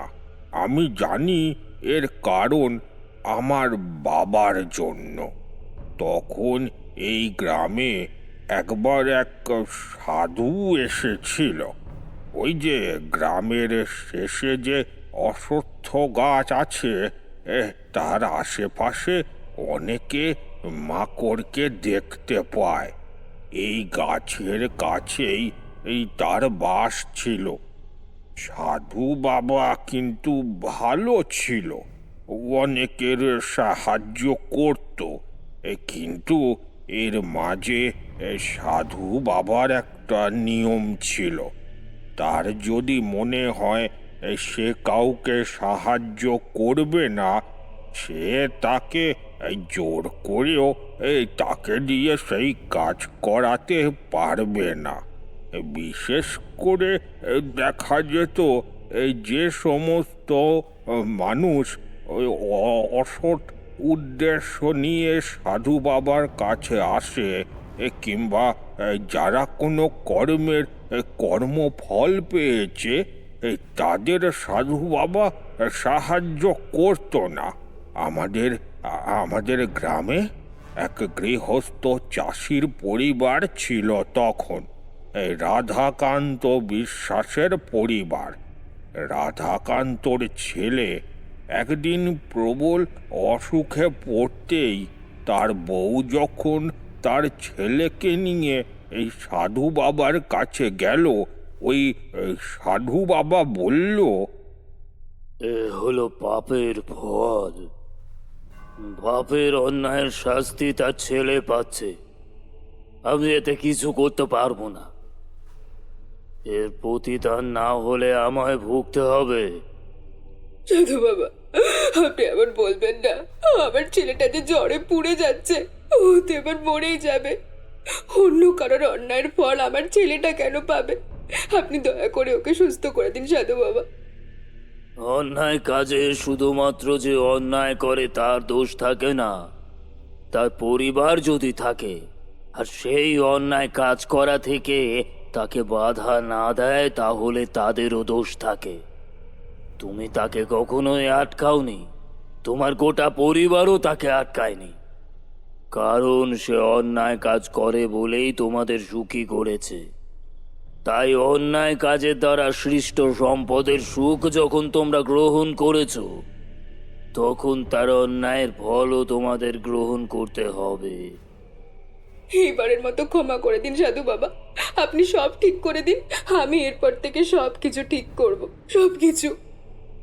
কিভাবে যেন খবর পেয়ে রাধাকান্ত সেখানে চলে আসে। সে দেখতে পায় এই সাধু বাবা তার বউকে সাহায্য করবে বলে বারণ করছে। সে এগিয়ে যায় সাধু বাবার দিকে, বলে, এই, আমার ছেলেকে এক্ষুনি ঠিক করে দে, নইলে এই গ্রামে তুই কিভাবে থাকিস আমিও দেখে নেব। সাধু বাবা রাধাকান্তর চোখের দিকে সোজা চোখ রেখে বলল, এই পৃথিবীতে ভগবানের ইচ্ছে ছাড়া কোনো কিছুই হয় না। কেউ যতই অন্যায় করুক না কেন, সেই অন্যায়ের ফল তাকে মৃত্যুর আগেই পেতে হবে। সাধু বাবা, আমি তোমার কোনো ক্ষতি করতে চাই না। আমার ছেলেটাকে ঠিক করে দাও। আমার ন্যায় অন্যায় নিয়ে তোমায় এত ভাবতে হবে না। অনেক চেষ্টা করে ওরা, কিন্তু সাধু বাবা ওদের কথায় রাজি হয় না। রাধাকান্ত সাধু বাবার গলা ধরে তাকে ধাক্কা দিয়েছিল গাছে। গাছে সাধু বাবার মাথাটা ঠুকতেই সাধু বাবার দুই চোখ যেন বিস্ফারিত হয়ে রক্তচক্ষুতে পরিণত হয়। হাত তুলে সে রাধাকান্তের দিকে তাকিয়ে অভিশাপ দেয়। তুই যা যা অন্যায় করেছিস তার ফল ভুগতে হচ্ছে তোর ছেলেকে। তবু তুই অন্যায় করেই চলেছিস। আমি তোকে অভিশাপ দিচ্ছি, আজ থেকে 3 দিনের মধ্যে তোর মৃত্যু হবে। আর সেই মৃত্যুর পরে তুই জন্মাবি মাকড় হয়ে। তোর মৃত্যু হলেও তোর আত্মার মুক্তি হবে না। এই আত্মা মাকড় রূপে থেকে যাবে এই গাছের আশপাশে। এখানে আসা মানুষের রক্ত চুষে তুই নিজের আত্মাটাকে বাঁচিয়ে রাখতে পারবি। সাধু বাবার এই অভিশাপ শুনে রাধাকান্ত পর্যন্ত পাথরের মতো হয়ে গেছিল। আর কিছু করেনি সে। এমনকি সাধু বাবাকে সেখান থেকে তাড়িয়ে দেওয়ার ব্যবস্থাও করেনি। অথচ পরদিন সকালে সবাই উঠে দেখেছিল সেই গাছের তলা ফাঁকা, সেখানে কেউ নেই। রাধাকান্তের ছেলে বেঁচে গিয়েছিল? এখান থেকে চলে আসার আগে সাধু বাবা রাধাকান্তের বউয়ের হাতে কি যেন দিয়েছিল, তাতেই তার প্রাণ বেঁচে যায়। কিন্তু সাধু বাবা আরো বলেছিল, অন্তত এই দিনের সাতেকের জন্য ছেলেটিকে নিয়ে এখান থেকে অন্য কোথাও চলে যেতে। সাধু বাবা এই যেমন নিরুদ্দেশ হয়ে যায়, তেমন এই রাধাকান্তের স্ত্রী তার ছেলেকে নিয়ে ঝগড়াঝাটি করে এই সেখান থেকে গরুর গাড়িতে করে বাপের বাড়ি রওনা দিয়েছিল। সবাই ভেবেছিল হয়তো এইখানেই সব ঠিক হয়ে যাবে, কিন্তু এর পরে যা ঘটেছিল তার জন্য কেউ প্রস্তুত ছিল না। সনাতন ভট্টাচার্য কিছুক্ষণ বাইরের আকাশের দিকে তাকিয়ে রইলেন, তারপর বললেন, রাধাকান্তের কি হয়েছিল সে কথা আমরা ভালোভাবে জানি না, তবে খানিকটা অনুমান আমরা করতে পেরেছিলাম। রাধাকান্তর বউ এই চলে যাওয়ার দিন তিনেকের মধ্যে রাধাকান্তকে আর এই খুঁজে পাওয়া যায় না। আর তারপর থেকেই ওই গাছের আশেপাশে রাতের বেলা ওকে দেখা যায়। তার মানে মাকড় কোনো অপদেবতা নয়, সে কোনো এক অভিশপ্ত অতৃপ্ত আত্মা। তাকে গ্রামের লোকেরা অপদেবতা বলেই মনে করে। মাকড় অপদেবতাকে রক্ত দিয়ে আহ্বান করতে হয়। কেউ যদি নিজের রক্ত অশ্বত্থ গাছের তলায় আহুতি দেয়, তাহলে সে তাকে দেখা দেয়। সে মনের ইচ্ছা পূরণ করে, তবে সেই মনের ইচ্ছে হতে হবে কোনো মানুষের ক্ষতি। তবে এইখানে যদি কেউ যায় আর তাকে মাকড়ের পছন্দ হয়, তাহলে সে কিন্তু তার পিছনে পড়ে যায়, এই যেমন সে এই ধবলের পিছু নিয়েছে। উপায় একটা মাত্র আছে, তবে সত্যি সেটা কাজ করবে কি না তা আমার জানা নেই। যদি রাধাকান্ত সেই সাধু বাবার অভিশাপে মাকড়ে রূপান্তরিত হয়, তাহলে একমাত্র সেই সাধু বাবাই পারবে তার ওপর থেকে সেই অভিশাপ ফিরিয়ে নিতে। কিন্তু সেই সাধু ছাড়া আর কি কোনো উপায় নেই? সেই সাধুকে তো এখন কোথাও পাওয়া যাবে না। তাকে ছাড়া আর অন্য কোনো উপায় এই মাকড়কে আটকানো যাবে না। শুধু ধবলকে বাঁচাতে পারলেই হবে।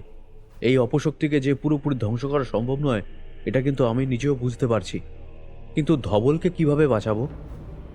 ধবল আমাদের সঙ্গে এসেছিল। সে ঘরটার দেওয়ালের একপাশে হেলান দিয়ে কখন যেন বসে পড়েছে। তার চেহারা আগের থেকে আরো খারাপ হয়ে গেছে। চোখ দুটো গর্তে ঢুকে গেছে। গোটা শরীর যেন কঙ্কাল সার। শুধুমাত্র পোশাক আর চামড়াটুকুই রয়েছে, না হলে আর কিছুই নেই। সেদিকে তাকিয়ে সনাতন ভট্টাচার্যের বোধহয় মায়া হলো। তিনি আমার কাছে ডেকে নিয়ে আলাদা করে বললেন, তোমাকে দেখে মনে হচ্ছে এই তুমি অনেক কিছুই জানো, বোঝো। তাই তোমায় বলি, ওকে এখানে অনেকেই অপদেবতা বলে মনে করলেও আমি কিন্তু জানি সেটা অপদেবতা নয়। আর অপদেবতা নয় বলেই তাকে কিন্তু আটকানো সম্ভব। কিভাবে সম্ভব তা আমি জানি না, কিন্তু একটা বার আমি নিজে কিন্তু ওর হাত থেকে বেঁচে ফিরেছি। কিভাবে বেঁচে ফিরেছিলেন তা আমি জানতে চাই না, কিন্তু বেঁচে ফেরার পথে কিছু একটা নিশ্চয়ই আপনাকে সাহায্য করেছিল। হঠাৎ যেন বিদ্যুৎ চমকের মতো কথাটা মনে পড়ে গেছে। এমনভাবে সনাতন ভট্টাচার্য আমার দিকে তাকিয়ে বলে উঠলেন, সেবারে আমি যে বেঁচে ফিরে এসেছিলাম তার কারণ আমার সঙ্গে আগুন ছিল। সেই আগুনের জন্য সে আমার কাছে আসতে পারেনি। গোটা রাস্তায় আমার পিছু পিছু এখান পর্যন্ত এসেছে। তাছাড়া যে কয়েকটা দিন আমার কাছে এসেছিল, ওই আগুন আমায় তার হাত থেকে রক্ষা করেছিল। সে আমার কাছে ঘেঁষতে পারেনি। আমারও এটাই মনে হয়েছিল, কারণ ওই বাড়িতে যতবারই ধবল ভয় পেয়েছে ততবারই তার ঘরের হ্যারিকেনটা নিভে গিয়েছিল। অর্থাৎ আলোর মধ্যে সেই মাকড় ভয় পায়। খুব সাবধানে থেকো, কিন্তু ওকে বিশ্বাস নেই। ওর মতন হিংস্র শয়তান আর দুটো হয় না। বেঁচে থাকতে যেমন ছিল, মৃত্যুর পরেও দেখছি তেমন ভাবেই মানুষের রক্ত চুষে খাচ্ছে। সনাতনের কথা শুনে বুঝতে পারলাম সে রাধাকান্তের কথাই বলতে চাইছে। তবে ধবল আর ভূষণ অবাক হয়েছিল।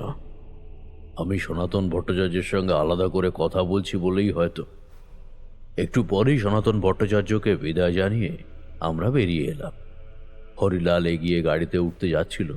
আমি তাকে বললাম, না, আমরা ফিরব না, শশীপুরেই থাকবো। আজ রাতের বেলা ওই অশ্বত্থ গাছের তলায় গিয়ে মাকড়কে আমি দেখতে চাই। ওর সামনে না দাঁড়ালে বিপদ থেকে মুক্তি পাওয়া সম্ভব নয়। আমার কথায় ধবল, ভূষণ, হরিলাল সকলে যেন একসাথে অবাক হয়ে তাকালো আমার দিকে। তাদের চোখে মুখে যে একটা অদ্ভুত ভয় খেলা করছে তা বেশ বুঝতে পারছিলাম, কিন্তু আমি ততক্ষণে সিদ্ধান্ত নিয়ে ফেলেছি। বাইরে ঝমঝম করে বৃষ্টি পড়ছিল। কেন জানি না মনে হচ্ছিল গল্পটা প্রায় শেষের দিকে, কিন্তু বৃষ্টি না কমলে তো আমরা বেরোতে পারবো না। তাই আগের মতোই বসে রইলাম। বিপদ আমাদের সব জায়গায়। এই যে মনে করো না, তোমরা ঘর থেকে বেরিয়ে আমার বাড়ি পর্যন্ত ট্রামে কিংবা হেঁটে হেঁটে এসেছো। যে কোনো মুহূর্তে যা কিছু হয়ে যেতে পারে।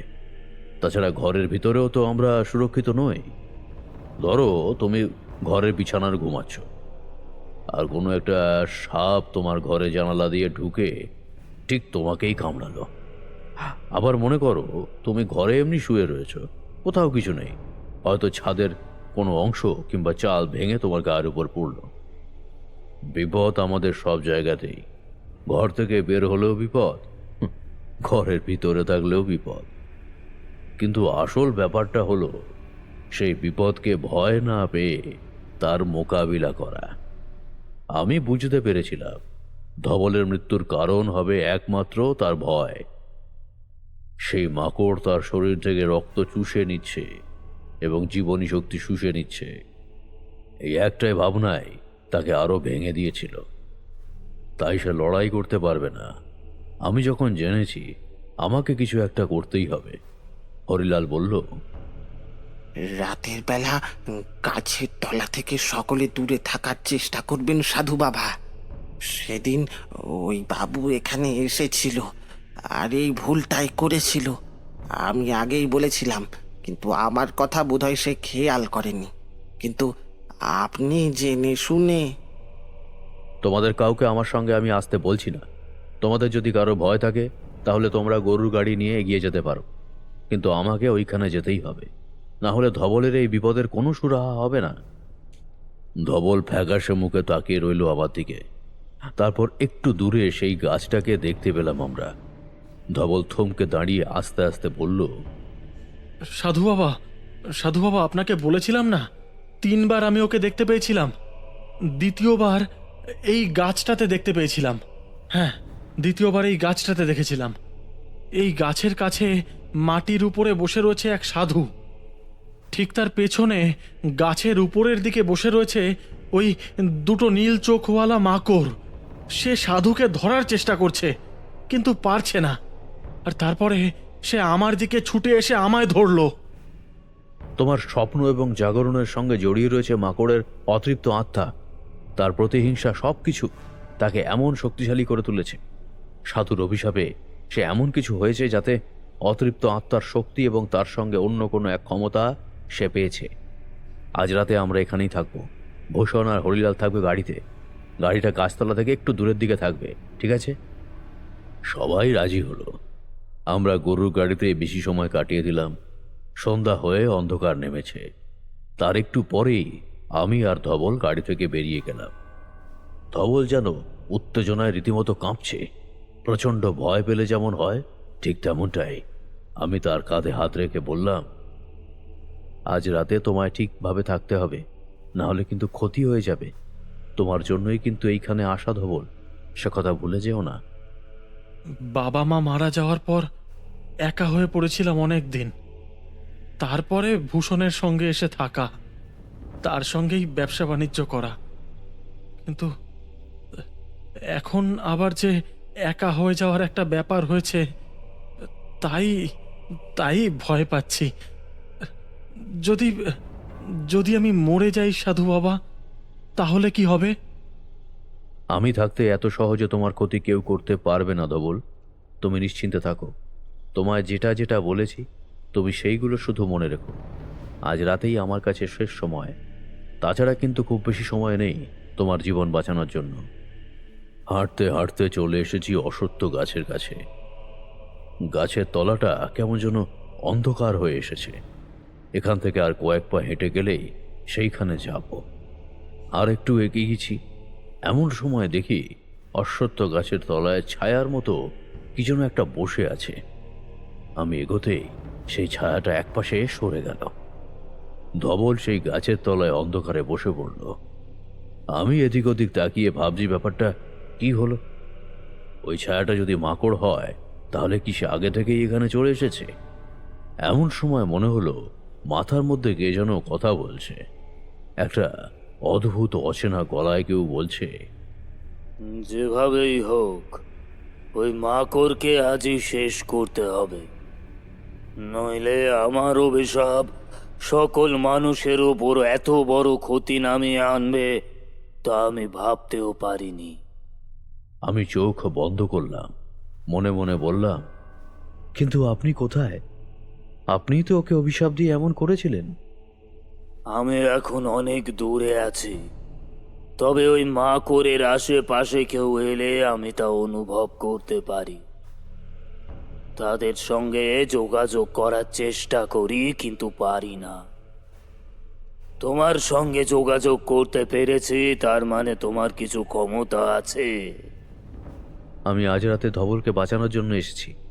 মাকড়ের নজর পড়েছে তার উপরে, যেভাবেই হোক তাকে বাঁচাতে হবে। এরপর মাথার মধ্যে চলতে থাকা সেই গলাটা আমায় অনেক কিছু বলল, আর তাতেই যেন আমি খানিকটা ভরসা পেলাম। চোখ খুলতেই দেখি ব্যাপারটা অন্যরকম হয়ে গেছে। গাছের কাছে বসে পাথরের মতো চোখে সামনের দিকে তাকিয়ে রয়েছে ধবল, আর ঠিক তার মাথার উপর থেকে নেমে এসেছে একটা শরীর, সেই গাছের ছাল দিয়ে তৈরি মানুষের শরীরের মতো। ভারী অদ্ভুত লম্বা মাথাটা তার সামনের দিকে দেউল খাচ্ছে। এবার মাথাটা আমার দিকে ঘুরে তাকাতেই দেখতে পেলাম তার নীল দুটো চোখ মুখের দুপাশে। মুখটা হাঁ করতেই সাদা দাঁতের ভিতর থেকে লম্বা লাল রঙের একটা জিভ বেরিয়ে এলো। সেই অদ্ভুতভাবে সাপের মতো হিসিসে শব্দের সঙ্গে শীষের মিলিত শব্দের মতো শুনতে পেলাম। তারপরে মনে হলো তার মুখের ভেতর থেকে বেরিয়ে আসছে লাল লাল ছোট ছোট পোকাগুলো। সেগুলো আমার দিকে ছুটে আসতে আমি চিৎকার করে বললাম, আমি তোমার কোনো ক্ষতি করতে আসেনি রাধাকান্ত। আমি এসেছি তোমাকে এই অভিশাপ থেকে মুক্ত করতে। আজ থেকে অনেক বছর আগে এক সাধু তোমায় অভিশাপ দিয়েছিল। সেই সাধু আর বেঁচে নেই, কিন্তু তার অভিশাপ আছে। এই অভিশাপ আমি কাটাতে এসেছি। ততক্ষণে সেই লাল পোকার খানিকটা অংশ ধবলের মাথার আশেপাশে ঘুরতে ঘুরতে নেমে এসে তার শরীর রক্ষা করে কামড়াচ্ছে। অবাক হয়ে বসে থাকা ধবল মাঝে মাঝে মুখে শব্দ করে উঠছে। গাছের উপর থেকে যে ঝুলেছিল সে পুরোপুরি এবার আমার দিকে ঘুরে তাকালো, কিন্তু কিছু শুনতে পেলাম না। তার বদলে তার মুখ থেকে বেরিয়ে এলো সেই শীষের মতো অদ্ভুত শব্দ। আমি তোমায় মুক্ত করতে চাই রাধাকান্ত। এই গোটা শশীপুর গ্রামকে মাকড়ের বিপদ থেকে রক্ষা করতে চাই। তুমি অন্য মানুষদের যত বেশি মারবে তত তোমার মুক্তির পথ বিঘ্নিত হবে। মনে হলো আমার কথায় কাজ হয়েছে। মূর্তিটা চুপ করে রইল কিছুক্ষণ। সেই লাল পোকাগুলো ধবলের মাথায় চারিদিকে এদিকে ওদিকে ঘুরে বেড়াচ্ছে। আমি আবার রাধাকান্তকে বললাম, আমি জানি রাধাকান্ত তোমার সঙ্গে কি হয়েছে, আর তাই আমি সবকিছু সমাধান করে দেওয়ার জন্য এখানে এসেছি।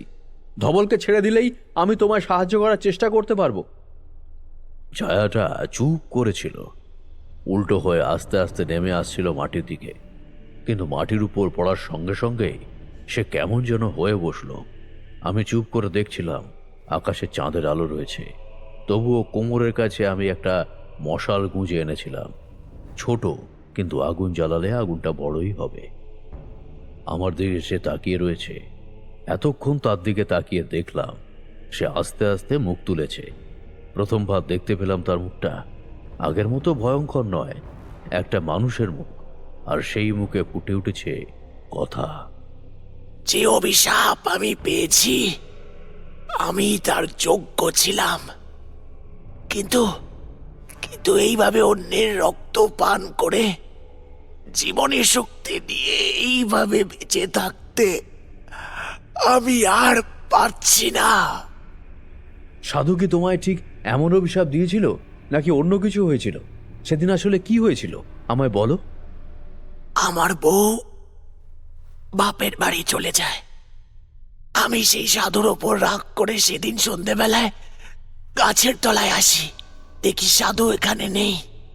এখান থেকে ফিরে চলে যাব এমন সময় মনে হয় পথের এক পাশে একটা কালো ছায়া চুপ করে দাঁড়িয়ে রয়েছে।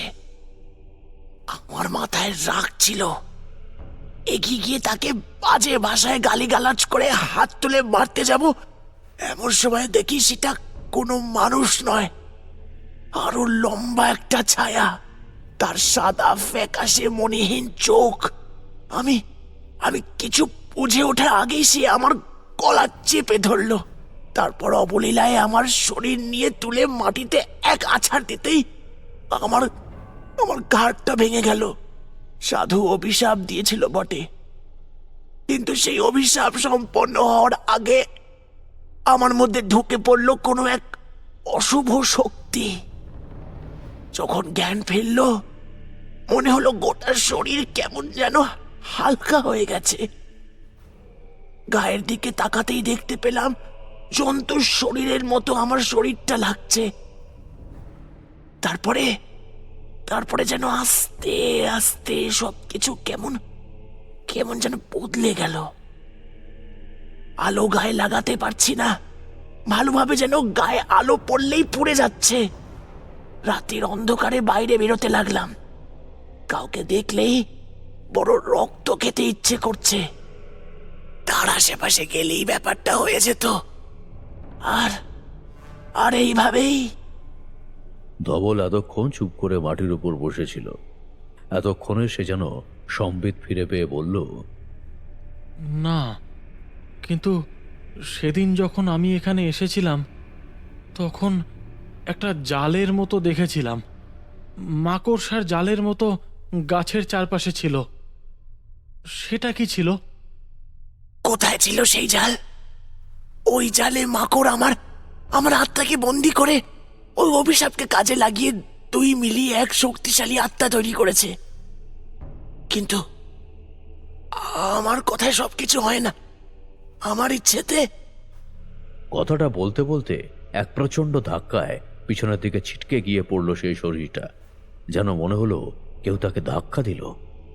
আর তারপরে যখন মুখ তুলল, দেখতে পেলাম সেই নীল দুটো চোখ, সাদা দাঁত, অদ্ভুতভাবে সে ছুটে আসছে আমার দিকে। মুহূর্তের মধ্যে সঙ্গে সঙ্গে কোমর থেকে মশালটাকে বার করে তাতে আগুন ধরালাম। সে আমার একদম কাছে ছুটে এসেছিল বলে তেমন কিছু করতে পারলাম না। সঙ্গে সঙ্গে মশালটাকে সামনে এগিয়েছি। তার মুখটা এসে পড়ল আমার মশালের আগুনের উপর। মুখের কাছে দাউ দাউ করে আগুন ধরতেই সে চিৎকার করে উঠল। আর ঠিক তখনই চিৎকার লক্ষ্য করে গরু গাড়ি থেকে হরিলাল আর ভূষণ চলে এসেছিল। আমি বললাম, গাছের তলা থেকে ধবলকে নিয়ে যাও, ওর কাজ শেষ হয়েছে। এখন নতুন কোনো কাজে লাগলে আমি বলবো, এখন যাও।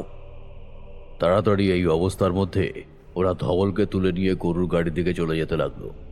প্রাণীটা আমার থেকে এগোতে লাগলো। আমি বললাম, রাধাকান্ত, তোমার মুক্তির ব্যবস্থা আমি করতে পারি রাধাকান্ত, এখনো সময় আছে। শরীরটা আমার দিকে হাঁ করে এগিয়ে আসছে বটে, কিন্তু তার মাঝেই তার শরীরে মাঝে মাঝে যেন কাপড়ের মতো কিছু দেখা যাচ্ছে। বুঝতে পারলাম রাধাকান্তের আত্মা ছাড়াও এই শরীরে অন্য কোনো এক শক্তি রয়েছে, আর সেই দুই শক্তির মধ্যে কোনো এক দ্বন্দ্ব তৈরি হচ্ছে। বেশ কিছুক্ষণ পরে রাধাকান্তের শরীর থেকে একটা কালো ছায়ার মতো ঝট করে বেরিয়ে গেল। এটা যাওয়াটাই স্বাভাবিক, কারণ এখানে ঢোকার পরেই আমি সঙ্গে করে আনা একটা জিনিস মশালের আগুনে ছড়িয়ে দিয়েছিলাম। এখন তার বল বুঝতে পারছি। সে আমার দিকে বেশি দূর এগোতে পারল না। আরেকটু এগোতেই মুখ থুবড়ে পড়ে গেল। আমি অতি কষ্টে তার কাছে এগিয়ে গিয়ে দেখলাম, কোথায় সেই ভয়ঙ্কর মূর্তি? তার বোতলে দাঁড়িয়ে আছে একটি কালো অবয়ব। তার মুখটাও দেখা যায়। একটু আগে রাধাকান্তের মুখটা আমি দেখেছিলাম, তার মুখের মতো, কিন্তু কাঁধের উপরে ওটা কি? ও আমায় এত সহজে ছাড়বে না। শুধু আমায় ওর সঙ্গে যেতে হবে। কিন্তু এই গ্রামের মানুষের আর কোনো ক্ষতি হবে না। এখান থেকে যখন মুক্তি হয়েছে তখন ওদের আর কোনো চিন্তা নেই। কথাটা বলার সঙ্গে সঙ্গেই দেখতে পেলাম সেই কালো ছায়ার মতো জিনিসটা রাধাকান্তের শরীরটাকে এক ঝটকায় হাওয়ায় তুলে ফেলল। ওদিকে ততক্ষণে ধবলকে রেখে হরিলাল এবং ভূষণ এসে পড়েছে আমারই কাছে। কি হলো সাধু বাবা? কোথাও কিছু নেই তো? কোথায় গেল মাকড়? যেখানে যাবার সেখানে চলে গেছে। এত সহজে সবকিছু সমাধান হয়ে যাবে তা তো আমি ভাবতেও পারিনি। আমার কথায় ওরা দুজনেই আমার দিকে অবাক হয়ে তাকালো। ধবল তখন অঘরে ঘুমোচ্ছে, তাকে নিয়ে আসা হলো। রাতে আমি আর তেমন কোনো কথা বললাম না। আমরা সবাই একসঙ্গে বাড়িতে ফিরে এলাম। তারপর নিজের ঘরে ঢুকে শুয়ে পড়লাম। একবার ভূষণ কথা বলতে চেয়েছিল, তাকে বলেছিলাম পরদিন সকালে কথা বলবো। সকালে যখন ঘুম ভাঙলো, দেখি বারান্দার কাছে ধবল আর ভূষণ বসে আছে। বললাম, সব কিছু ঠিক আছে তো ধবল? এখন আর কোনো চিন্তা নেই তো? কাল রাতে কোনো স্বপ্ন দেখেছো? হ্যাঁ হ্যাঁ সাধু বাবা, কাল রাতে স্বপ্নে দেখলাম আমি আমি একটা রাস্তা দিয়ে হাঁটছি। খুব খুব সুন্দর রাস্তা। সেখান থেকে চারদিকে যাওয়া যায়। আমি আমি দেখার চেষ্টা করছি ভালো করে, কিন্তু দেখতে পাচ্ছি না। আমায় যেন কেউ ডাকছে, কোথাও চলে যেতে হবে। হঠাৎ করে মনে হলো আমার পিছনে পিছনে কেউ যেন হেঁটে আসছে। আমি দ্রুত পা চালালাম, আর সে যেন আমার চেয়েও দ্রুত আমার দিকে এগিয়ে আসতে লাগলো। এইভাবে চলতে চলতে গিয়ে দেখি আমি সেই গাছের তলায় এসে পড়েছি, আর সেই গাছের তলায় বসে রয়েছেন আপনি। আর আপনাকে দেখে পিছন থেকে সে যেন চলে গেল। আমি মনে মনে হেসে উঠে বললাম, এবারের মতো তুমি বেঁচে গেলে ধবল। তবে ওই মাকড় কিন্তু তোমায় এত সহজে ছাড়বে না। সনাতন ভট্টাচার্য আমায় জানিয়েছিল, ওর হাত থেকে সনাতন ভট্টাচার্য নিজে বেঁচে গেলেও তার বারবার মনে হয়েছে সে আবার ফিরে আসবে। কোনোদিন তোমার কাছেও কিন্তু ওই মাকড় আবার ফিরে আসতে পারে ধবল। কথাটা বলে আমি চুপ করে গেলাম। আমার মুখে এমন কথা শুনে ওরা দুজন অবাক হয়ে আমার দিকে তাকালো। ভূষণ বলল, রমাকান্ত বিশ্বাসের ব্যাপারে কি যেন বলেছিলেন? না না, তেমন কিছু নয়। বলা প্রয়োজন ছিল, তবে তোমাদের বিপদ যখন কেটে গেছে আর কোনো চিন্তা নেই। তোমরা আবার মনের সুখে ব্যবসা বাণিজ্য করো। তবে আমায় এখন বেরোতে হবে, আর এখানে থাকা যাবে না। কেন জানি না মনে হচ্ছিল এখান থেকে বেরিয়ে পড়া দরকার। মাকড় আর যেই হোক না কেন, সে আবার এখানে ফিরে আসবে। এত সহজে রাধাকান্ত বিশ্বাসের মুক্তি নেই। ধবল কিছুদিন বিশ্রাম নিলেই সব ঠিক হয়ে যাবে। সব ঠিক যখন হয়ে গেছে, তাহলে আমি আর এখানে থেকে কি করব? তাই পরদিন সকালেই সেখান থেকে বেরিয়ে পড়লাম। পথে নেমে ঘুরতে ঘুরতে আর কয়েকটা গ্রামে গেলাম। সত্যি বলতে এই মাকড়ের কথা আমি ভুলেই গিয়েছিলাম। আরও এক গ্রামে এমনই এক অদ্ভুত অপদেবতার কথা শুনতে পেলাম। আর তখনই মনে হলো, হতেও পারে এটা কোনো অপদেবতা নয়, কোনো অপশক্তি। আবার হতেও পারে যে কালো ছায়াকে আসলে মাকড় হিসাবে আমরা দেখেছিলাম, সেটা আসলেই কোনো অপদেবতা। সাধুর অভিশাপ পাওয়ার পর রাধাকান্তের শরীরকে এক আত্মা আশ্রয় করেছিল। যে সাধুর সঙ্গে আমার সেই রাতে যোগাযোগ হয়েছিল, তার সঙ্গে অনেকবার মনঃসংযোগ করার চেষ্টা করেছিলাম, কিন্তু হয়নি। তোমরা বলতেই পারো এত অদ্ভুত একটা গল্পের কোনো সমাধান নেই, কিন্তু আমার তাতে কিছুই বলার নেই। তবে ধবল বেঁচেছিল, অন্তত আমার চোখের সামনে তার আর কোনো ক্ষতি হয়নি। বৃষ্টি কমে এসেছিল, তাই তারানাথ চুপ করতেই আমরা আর দেরি করলাম না, উঠে পড়লাম। প্রথমে কিশোরী বলল, কিন্তু সেই সাধু বাবা যদি রাধাকান্তকে অভিশাপ দিয়ে থাকে, তার অভিশাপে সে মাকড় হয়ে যায়, তাহলে যে আরও কোনো এক অবদেবতার কথা বললেন, সেটা কে? ঠিক বুঝতে পারলাম না। হতে পারে সাধু বাবা যে অভিশাপ দিয়েছিল, সেই অভিশাপে মাকড় রাধাকান্তকে মেরে তার আত্মাকে আশ্রয় করেছিল, কিংবা সাধুর অভিশাপের সঙ্গে মাকড়ের কোনো সম্পর্ক নেই। রাধাকান্তের মৃত্যুর পর সুযোগ বুঝে তার আত্মাকে আশ্রয় করে সে। ব্যাপারটা যাই হোক না কেন, রাধাকান্ত তো কষ্ট পেয়েছিল। মৃত্যুর পরেই তার আত্মাটা এমনভাবে বেঁচে থাকে, আর সে এত কষ্ট পেয়েছিল। কিশোরী আর কিছু বলল না, নিজের মনে বিড়বিড় করতে করতে এগোতে লাগলো। আমি কিন্তু একটা অন্য কথা ভাবছিলাম। আমি ভাবছিলাম সনাতন ভট্টাচার্য সেই মাকড়ের হাত থেকে বেঁচে গিয়েছিল। ধবল নিজেও বেঁচে গেল, কিন্তু তাহলে কেন বলল যে মাকড় আবার ফিরে আসতে পারে? এমনকি রাধাকান্ত বিশ্বাসও যে আবার ফিরে আসবে না, তাও নিশ্চিত নয়। তাহলে কি তারানাথ অন্য কিছু বুঝতে পেরেছিল যেটা আমাদের বলেনি? টিপ টিপ করে আবার বৃষ্টি শুরু হয়েছিল, আর হাতে মাত্র কয়েকটা দিন।